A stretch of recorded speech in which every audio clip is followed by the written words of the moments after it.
Hello and welcome to my channel. Today I want to show you how to model a bottle of Coke in Cinema 4D. And you might think that this is not an easy task because of these fine details, but Cinema 4D provides some tools that makes it very easy to model these. And so this is more of a beginner's tutorial actually. So how can we do this? First of all, I'm going to switch from perspective mode to front mode, and I'm going to load in a background image. I'm going to go to options, configure, and here in the back section, I'm going to select my Coke and make sure that it is centered in the middle, which it is. Next step is we have to create an object for these details. So I'm going to go ahead and click on the pen and go to end side. And I have to upper the sides. I found out that 42 is a pretty good number for this. So I'm going to click 42, click on enter, and I'm going to convert it to a spline by hitting C or click on this make editable. And then I'm going to go to points and select these upper 2 points. And I'm going to count to 4, 1, 2, 3, 4, and select the next 2 points. And I'm going to repeat that step. 1, 2, 3, 4. Select these 2 points. 1, 2, 3, 4, and so on.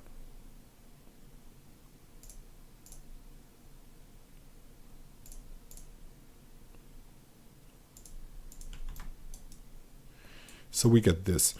And now we want to scale them inwards. We're going to go to the scale tool, and as you can see, our center is slightly off. We can change that by going to the modeling axis and set the axis from selected to world, and it jumps to the center. And I'm going to just slightly scale them in, maybe like so. Yeah, like so. Go to model mode, and we can see that we have some jagged edges now. I'm going to change that by clicking on the end side, go to type and set it to a schema. Okay, now we need to create a circle, and the circle is for these parts where it's round actually.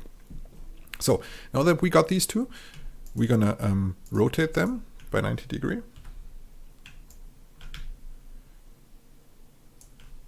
And I'm just gonna go ahead and push the circle up. And the tool we are going to use is the loft tool. And the loft tool works that I can put the circle in here and put the end side in here as well, and it automatically makes a mesh out of it. And the order of operations is important. So if I'm going to show that to you. I'm going to copy the circle and put it underneath the end side, and we get this strange shading. So make sure that you consider the order of operations. It goes downwards, if that makes any sense. So I'm going to go to the front mode, click on the circle. First of all, drop the end side out of the loft, go to the circle, and just put it up like here or something. And I'm going to scale it down a little bit so that it fits to the edge. And I'm going to change the opacity of the background. I'm going to configure, and here in the background I can change the transparency, make it a little bit more visible.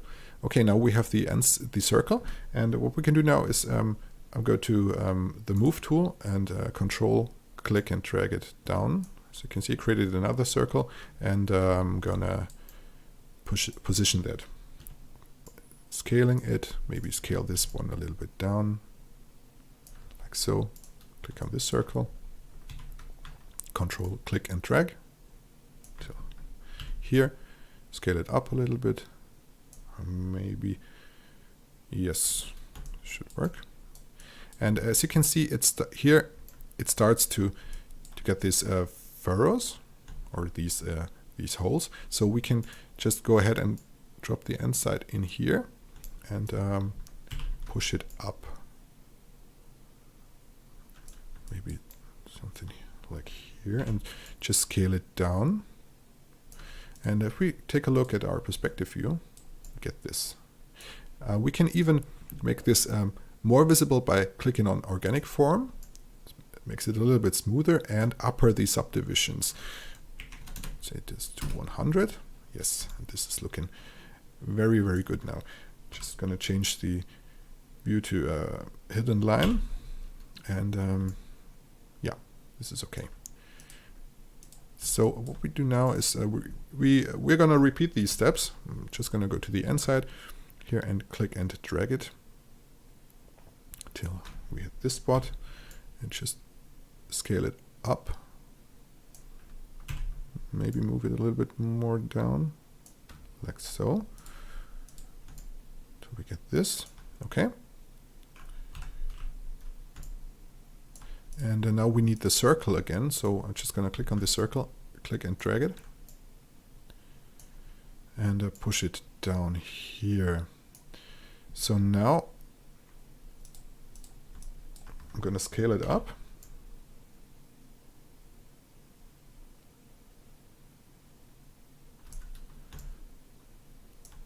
Let's see.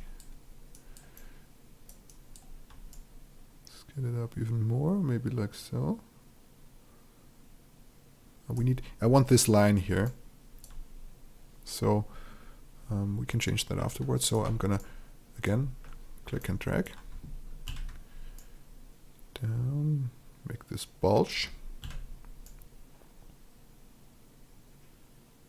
and like so. We have to scale it up a little bit, like so, and also scale this end side here, that it fits a little bit better, like so. I mean, this is a lot of it is also eyeballing, but you can see that the mesh is coming out pretty good. So again, control click and drag it down here. Make this one a little bit smaller. We want the bulge. Maybe make this one a little bit bigger.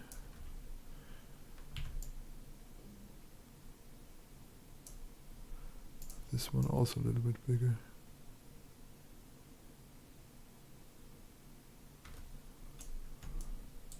Oops, I did something wrong. Let's delete this circle and this circle as well. Just repeat these steps. Scaling was off, I don't know why. So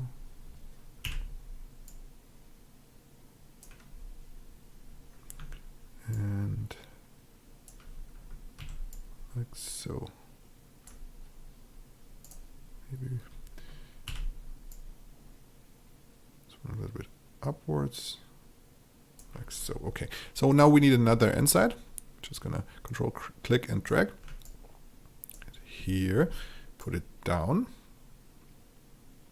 and scale it up.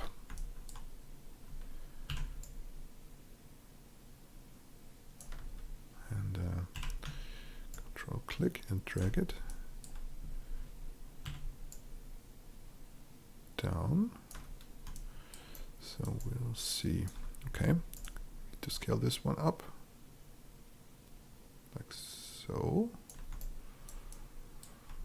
Yes. This one a little bit down, and copy it once more. So scale it up.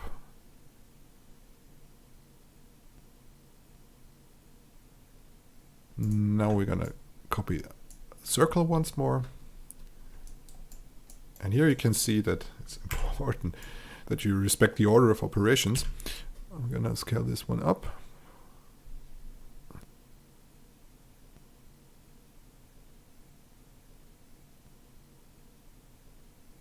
Yes. Like so maybe. And copy it once more. Scale it down. Put it a little bit more down, like so. And now we want this rounded shape down here. So I just duplicate it once more and just scale it. So we get smooth, rounded edge here. And I'm gonna copy it once more,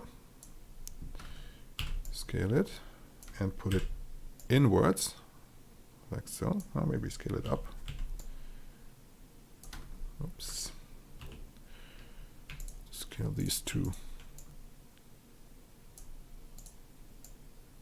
Like so. Get this little hole, or this bulge inside. So I'm going to scale this one down as well.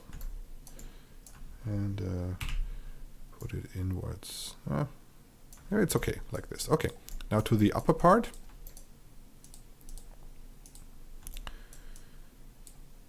I'm going to go to the upper circle, copy it,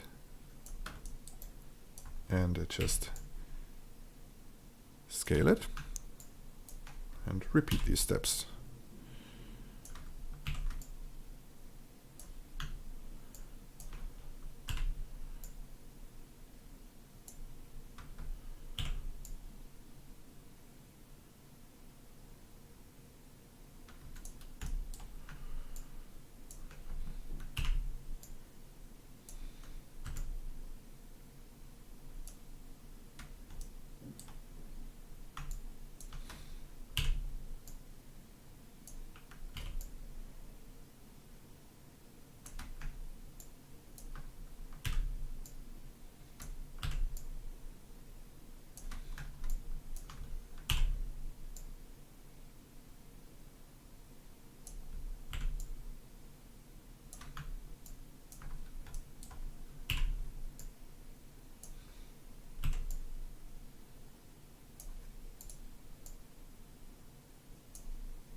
So now for the cap here, we can do is we can duplicate it once more, scale it inwards, and move it down.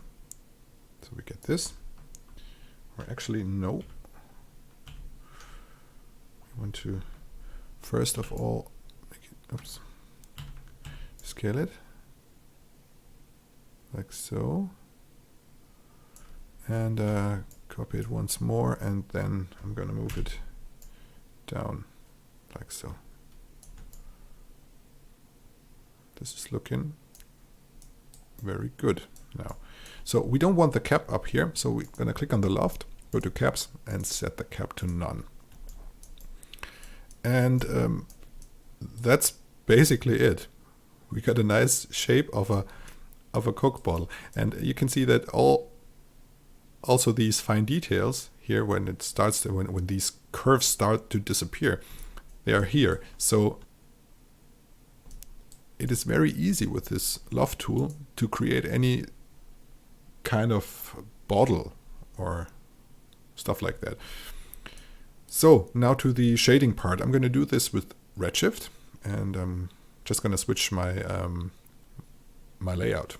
So first of all, I'm going to put this onto the ground, onto the center. So there is a plugin I got. It's called Drop to Floor.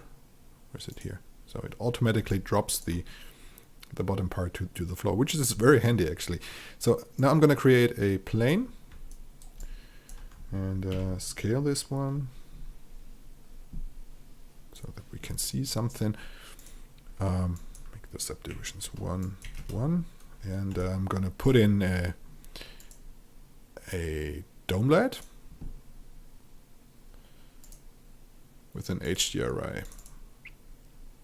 I'm going to put in maybe something overcasted. Maybe this one. This one works well, I think. Yes. Okay.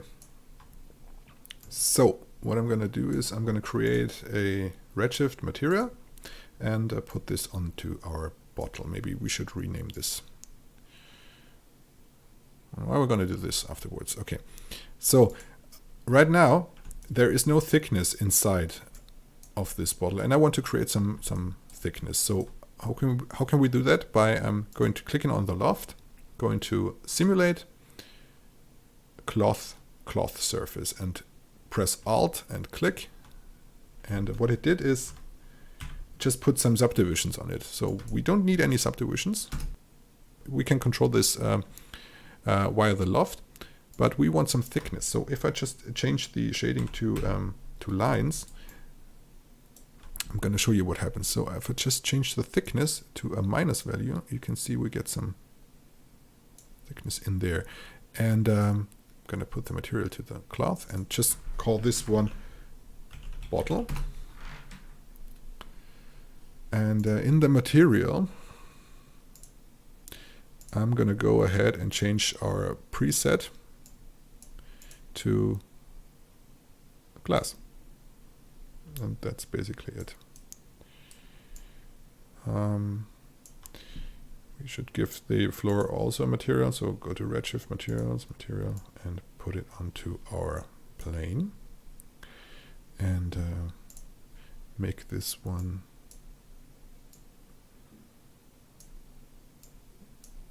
not so reflective.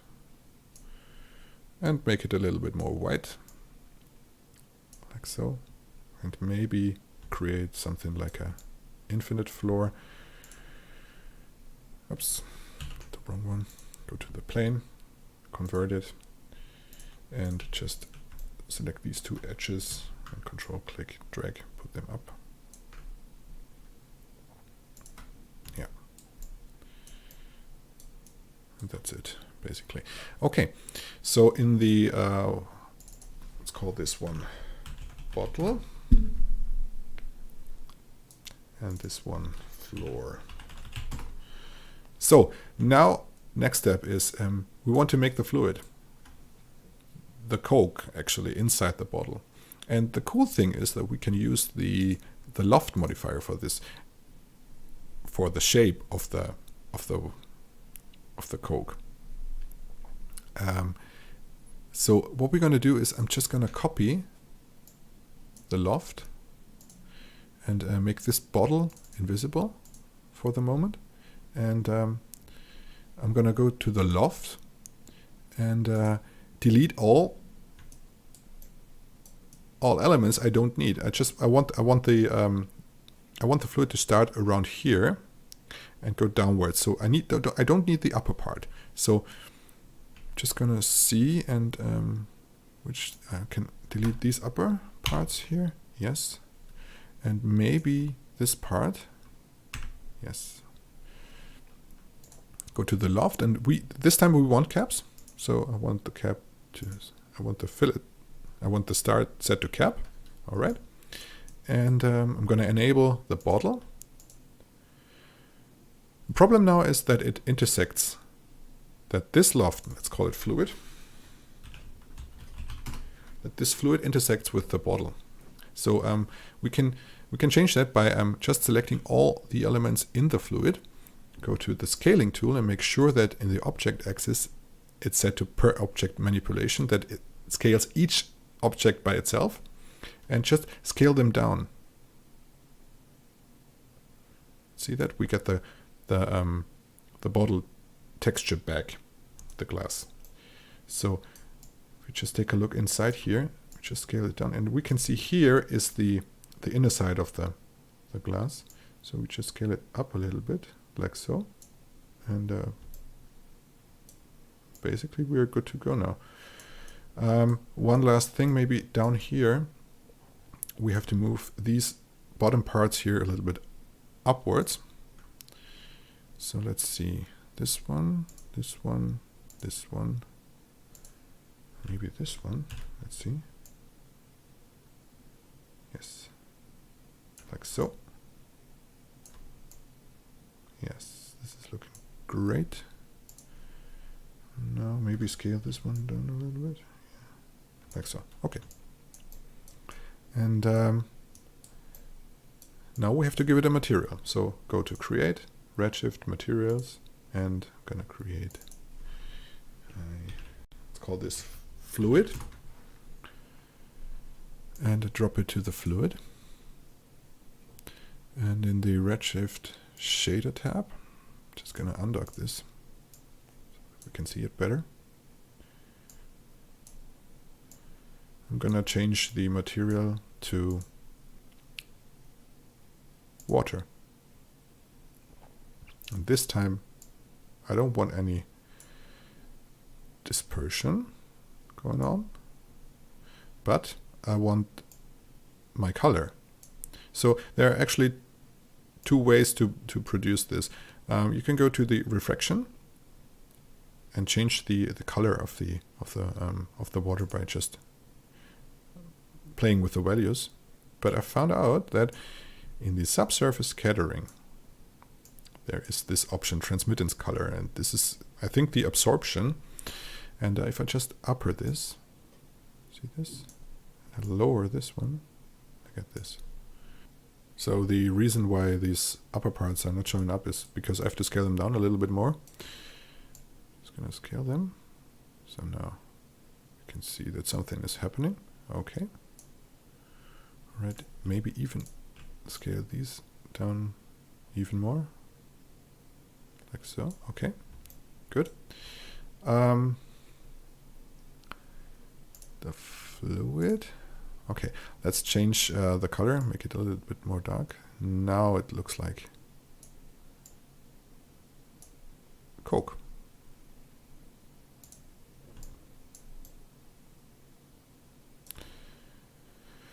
Yeah, maybe, let's see.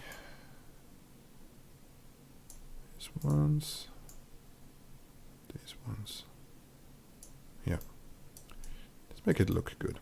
Okay, so so now we need the badge, and with the badge it's the same thing. We can use elements we already created for this. So I can go ahead and just select my middle part, which are these three parts, just copy them, paste them, and put them in another loft. So I'm going to create another loft, put them in, and we get this. So now we have to put a texture on it, and I've downloaded one I found on the internet. Let's see, I'm going to show that to you. Picture viewer.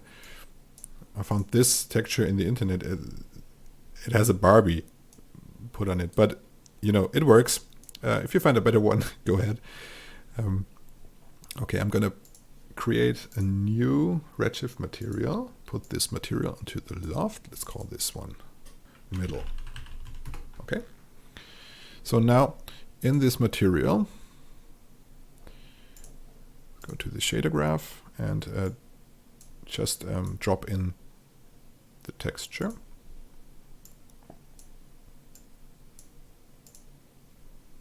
And connect the texture to the diffuse color slot. And what has happened is that it's upside down, so we can go ahead and select our texture and just rotate it by 180. And now it's mirrored, so we can go ahead and set the scale to -1. And now it's correct.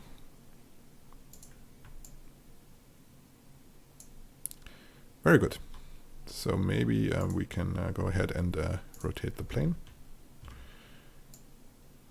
We see like this. Okay. So next step is to create some bubbles inside the Coke. To do that, we can again make use of our already created model. I'm going to go ahead and see which parts I need. I need this circle here. No, maybe this circle. No, we're going to go ahead and go into fluid. Yeah, we're going to go to the fluid and just copy some parts we need.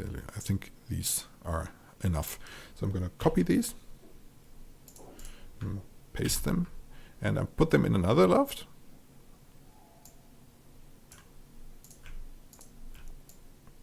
And I'm going to disable all the other elements for a second. And I'm going to create a sphere.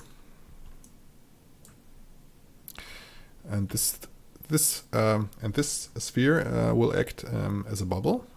So I'm going to go to MoGraph, Cloner, and drop the sphere into the cloner. Go to Mode, Object, and we want this object to contain the bubbles. So now I'm going to go ahead and drop the loft into the cloner, and we get this. So it's not exactly what we want. First of all, the spheres are too big. I'm going to just select the sphere, click on T for scale, and just scale them down. And what we want now is we want them inside of the loft. So we're going to go to the cloner and select distribution and go to volume. Now we have them inside of this. And we need much more of them, so we're going to up the count to, let's say, 1000. And go to instance mode and set less and select multi-instance since it's much faster this way. Okay, we'll see if this works out. I'm going to enable the bottle and also the fluid and the middle part as well. And we can already see that these points are standing out, and we don't want that, but we can go ahead and just scale these points down as well. So we just select all of those and just scale them until it is inside. And as well, and we have to disable this loft in the viewport. So we get this. And let's see if it intersects. No, it does not. This is very good. And yeah, we can already see the spheres are too big. So I'm just going to go and scale down the spheres like so. This is looking nice already. We'll see. We'll give the bubbles a material by create Redshift materials and drop this onto the cloner. And let's see, go to the shader graph. Maybe, what about a glass? Yeah, this is looking good.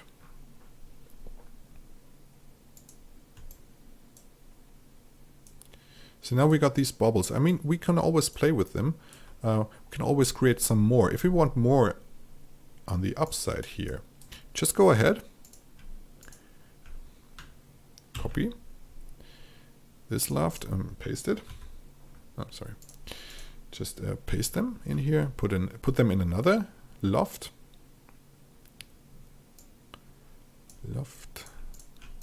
In here. Copy the cloner. And in the cloner, I want to set this one. Yeah.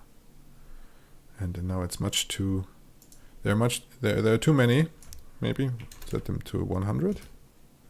Yeah, and you can always play around with these values by maybe you want some of those bubbles coming out of the surface up here. So just go ahead and go to the transform of this cloner and drag it up. I mean, these are fine details. They won't be visible, I think, but you know, yeah. But here you can see it's looking good. Now, all right. So next step is to create the water drops for the surface of the bottle, and to do so we create a sphere. We just this one to the side here, okay, and make this one editable, and go into and go to the scale mode and just scale it down on the set. Make it flat, or pretty much flat. Also scale it like so. All right. I'm going to duplicate the sphere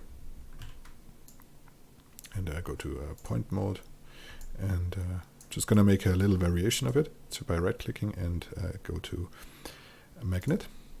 And just pull this one up. Just make sure that only Y is selected, so it just puts puts it up to the in the Y, and yeah, make this one like so, and also maybe scale it down that it fits. Okay. We can always create more variations of it, but I think this is okay for now. I'm gonna go to MoGraph cloner and put these two into the cloner and set the cloner to object, and for an object for the object we want the bottle, but not the surface, because it would create some clones in the inside as well, but we want the loft. This is the outside actually. So we're gonna go to the cloner and put the loft here. We got this. And I think it is too big. So we're gonna go ahead and scale these spheres down. Quite some.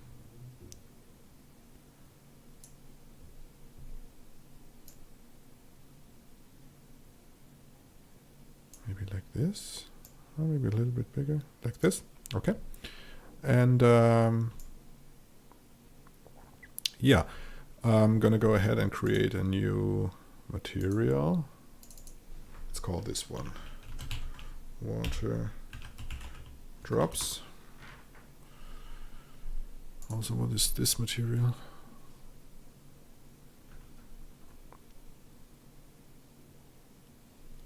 Bubbles. Change the material of the water drops. Go to Edit Shader and change it to water. We get this, and just upper the count of the water. Go to multi-instance and upper the count to, let's say, 1000 again.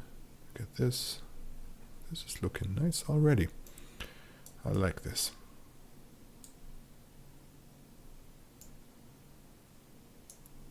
Yeah, and maybe we can give this some kind of variation, the scaling and so on. And by clicking on the cloner, go to MoGraph effector and put in a random effector. And in the parameters, we don't want the position, but we want the scale definitely. And let's see. Let's put it to 0.2. Yes. And this is okay. Okay. Now, the next step would be to put some roughness onto the bottle material to make it look like it's really cold. Or first of all, let me do something else. Logo. Call this one logo, and I want this one not to be that shiny. Just go to the shader graph and go to the material under reflection and lower the reflection and upper the roughness of it. So now if I just give it a re-render, it should not be that shiny. Yes, it is. Okay, all right, that's good. All right, now to the bottle. Click on the bottle, and what we can do is, let me see if I just undock this and go here. Yeah, this is better. What we can do is we can create a ramp for the roughness. Oh, there's one thing I forgot. As you can see here, we have some intersections. So let's scale this one down. Go to the middle section. Scale it in, and just scale the circles.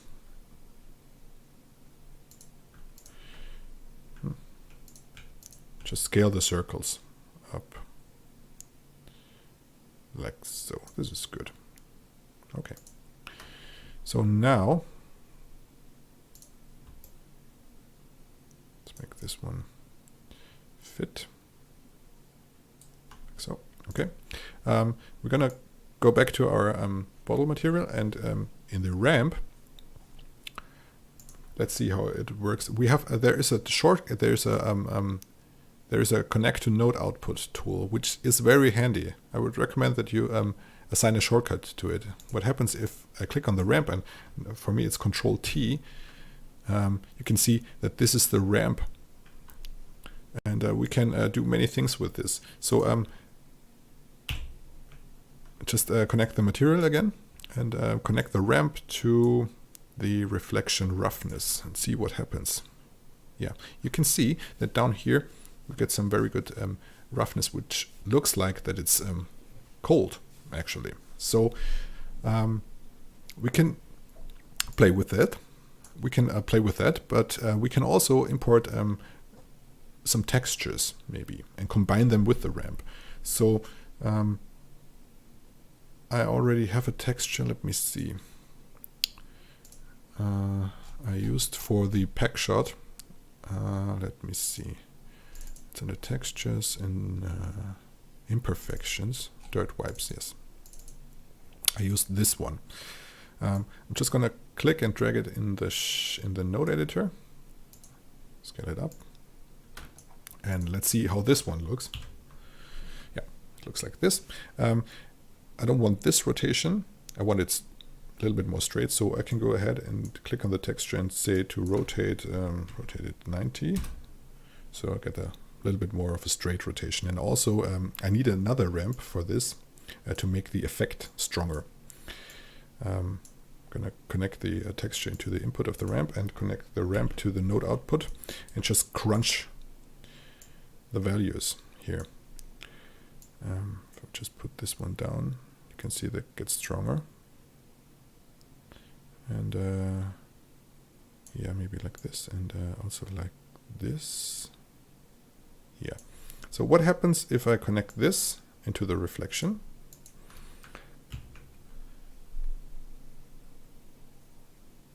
Yeah, you can see there are some parts that are shiny, and then there are parts that are not so shiny, and it gets the look of like a frosted Coke. This one already looks pretty good, I think. So I think I'm going to give this one a render and see how it looks. And after that, I'm going to switch over to my original rendering and show you some more techniques that I used. So this is the final render. It almost looks like it's a frosted bottle. It looks very nice. So I'm going to switch over to my original render and show you how I did that. So in my original render, I played around a little bit with the glass shader of the bottle. As you can see here, we got this color variation I used before with the ramp. This basically looks like this. And I mixed it in with another ramp, which looks like this. And it all gets composite via a color mix node, and is controlled by another ramp, which gives me like a smooth overlay of where I want to have the different parts of this texture and the ramp. And yeah, this is the final output. And what I also did was I added a little bit of bubbles up here. Maybe if I zoom in a little bit, you can see that better.